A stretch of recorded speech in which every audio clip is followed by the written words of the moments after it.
Self-hosting is a great way to have full control over your files and data. However, some services such as Google Drive can be daunting to replace with a self-hosted alternative. In this video, we'll be going over the full setup of Nextcloud, which is a great self-hosted alternative to these services. It provides file storage, sharing, editing, and synchronization just like Google Drive. Nextcloud also supports talk and text features similar to Google Meet. I'll have resources linked below if you would like more information on Nextcloud. Before jumping in, there are a couple prerequisites. Although Nextcloud has an option to only deploy locally, by default it is meant to be hosted on an HTTPS-enabled domain. Because of this, we will need to have a custom domain, reverse proxy, and local DNS configured for Nextcloud to work properly. If you do not have these set up, I have links below on how to get these configured before deploying Nextcloud. If you find this video helpful, please like and subscribe. I also have a Discord server linked below if you would like to ask questions or discuss other tech topics. With all that out of the way, let's get started. To start, head over to TrueNAS and create a new dataset.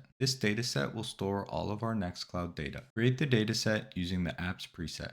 Once created, we'll also need to update the owner and group. Go ahead and edit the permissions. For Nextcloud to have access to this dataset, it must have www data as the owner and group. Make sure to check the apply owner and apply group boxes to make the changes go into effect. Go ahead and save your new settings. With those permissions updated, let's move on to configure our Docker DNS. SSH into your NAS or open a shell under System Shell in the TrueNAS UI. We will need to update the default DNS for our Docker containers in order for Nextcloud to be able to use certain features. You can open the resolve file using sudo vim. Be sure to use sudo as this is a system file. Your file may already have some contents, primarily domain, local, and a 192 based IP. Unless you explicitly need these, we can go ahead and overwrite it. Hit insert to edit and replace the contents with the resolve file linked below. What this does is tell our Docker containers which DNS to use going top down. So it will check our local DNS first and then use public ones such as Cloudflare and Google. Replace the very first IP with the IP of your local DNS. For example, if you followed my previous tutorials and have Pi-hole enabled, this will just be the IP of your local NAS. Save the file using escape to exit edit mode and :wq to save. With that updated, let's deploy Nexcloud AIO. Head over to Pertainer or your Docker manager of choice and create a new stack. Post in the Nexcloud AIO compose linked below. This compose will deploy the Nexcloud AIO interface, which allows us to deploy and manage the full Nexcloud app. I'll have extra documentation on all the configuration options linked below, but we'll go over just the basics in this video. The main configurations to point out are the web port, which is 8080 by default. If you already have a service running on 8080, change the port on the left of the colon to a unique port, leaving the right side at 8080, as this is the internal port. Next, for the environment variables, the Apache port is the port used by the actual Nextcloud service. This is the port we will use in our reverse proxy to route to Nextcloud.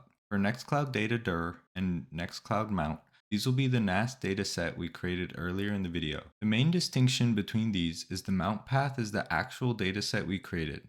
This will be the parent for all the Nextcloud data. The datadir path needs to be a direct child of the mount path and must not already exist.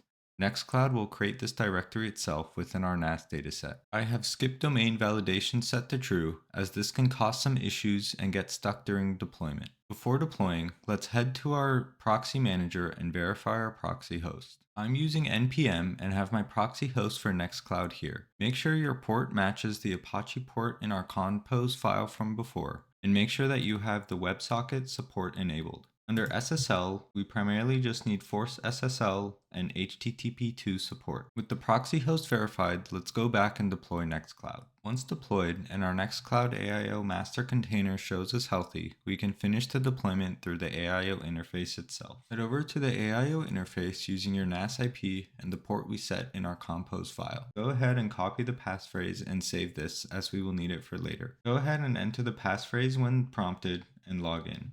This may take a minute or two, but will eventually bring up the Nextcloud installer. Once logged in, go ahead and enter your domain.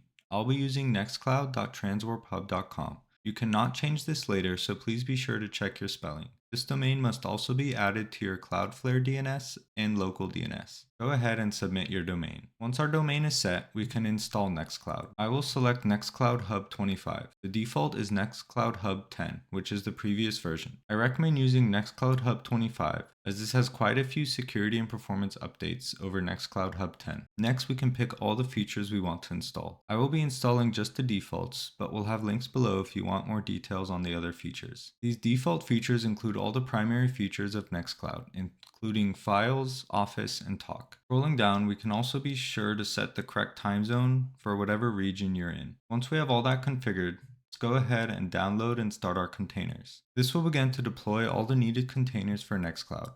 At this stage, the main issue you might run into is the Nextcloud container not initializing. The main reason for this is generally an issue with the permissions for the NAS dataset we used as our Nextcloud mount and data dir earlier in the compose file. Make sure this dataset has the owner and group set to www.data if you encounter an issue initializing. We can double check this by going next to the Nextcloud container and hitting on the starting icon. This will bring up the initial logs for this container. As we can see, currently it's initializing Nextcloud. If you are able to see this initializing Nextcloud message, then you're good to go. If you see a message here saying that it wasn't able to initialize, please double check the permissions for your dataset. I'll skip ahead as this can take some time to deploy. Continue the video once all your containers are showing as deployed and healthy. Once everything is deployed, we should see a set of login credentials for our Nextcloud admin account, as well as a redirect link. Go ahead and follow the link and log into your admin account. Once logged in, we can see our initial dashboard.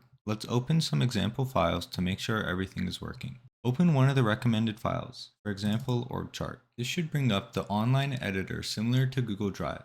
You may see some warnings at the bottom when opening certain documents, due to the Docker container not having full privileges. This can be ignored for now, as they will not affect any functionality. Once verifying we can open files, let's double check our mounted dataset is correct.